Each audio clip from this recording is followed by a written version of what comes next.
Mas. Ya pancen mengkono Kang Gareng. Biyen rikala SD ngono saiki dadi bocah dadi mahasiswi wis kaya ngene. Kula ilmu ki paling penting, kula ilmu ki regane larang. Iki kula aja latek diwis praktik kaya jaman biyen. Bocah SD terus diplayokne ning luar negeri. Saiki dari kuliah gen dhuwur, sekolahe ben dijul ngono. Ya pancen ngono Kang Gareng. Mula titip melingku karo anak-anakku yen pancen isih golek ilmu. Ije golek kepinteran, aja keganggu pacaran. Bapak, Romo, Ibu, niki wonten panggilan. mau panggilan ibu? panggilan ngono apa? Saking biasane. Oh, sing Pak Senen. Panggil napa Nduk Cahayu? Apa do punyane kok sajane kok bar tunggu terus ndok kok mlayu ngono. Pikantuk bungan, Oh, Mas. pikantuk bungan nggih. Mas disawer karo Mbah Sunan kok. Lah kuwi ya kaya wong tuane dhewe kok. Ora sak tenan kaya banget. Nyangoni anake ya salugune kok. Matur sembah nuwun nggih Mbah Nen. Ya, nek diwehi aluse. Jenengan pengen mboten? Pengen mboten? Aku Mboten tak saking. kuku wae yo. Nggih Mbah Nen menika nyuwun kodang kuning. Oh, ya kuning kuning. Saiki. Mbah Nen, saniki nyuwun sakniki. Oh, ora betah ketoke. Pun boten betah banen. Nggih, monggo. Yo kodang kuning. Nggih, langsung kodang kuning. Nggih, minangkani menika pamugitan Mbah Nen saking Laladan saudara. Nggih. Sing brengose kandel niku. Ayo, mesti Mbah Nen. Ning lek sing gundul kene cemul ya mburin. Yaene wis turu. Panggilan malih Bapak. Pripun niki? Panggilane sapa lho? Sapa lho? Oh, ya yo cak anake Ayo Mbah Senen. Ayo Mbah Senen saking Sendang. COD. Lah iki ya wis kaya bapakmu neh nek kuwi. Ya wis ora sambung. Lah wis gede isin lah. Ngono ae kok ya. Nggih. Nen. Kae pasen kopral kae. Iki Mbah Nen kopral iki Mbah Nen bakul wedhus Nyuwun Blitar mriku. Blitar. Wah, wah. Kodang kuning nang Blitar. Nggih, langsung mawon nggih nggih digabung nih.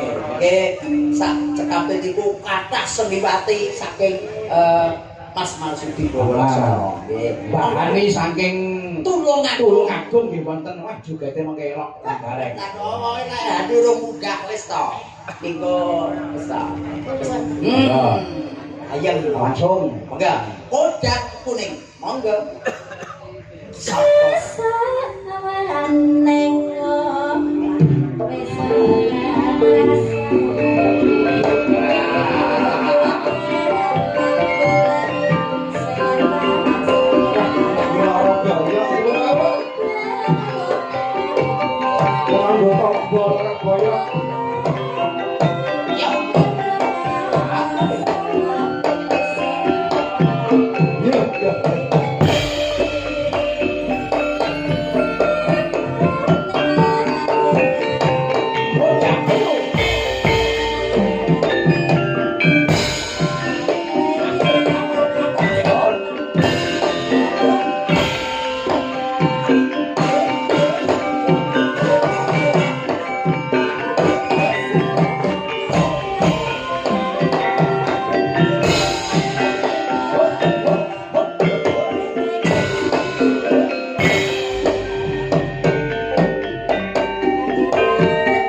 tepuk tangan. luar biasa. Sebat nuwun.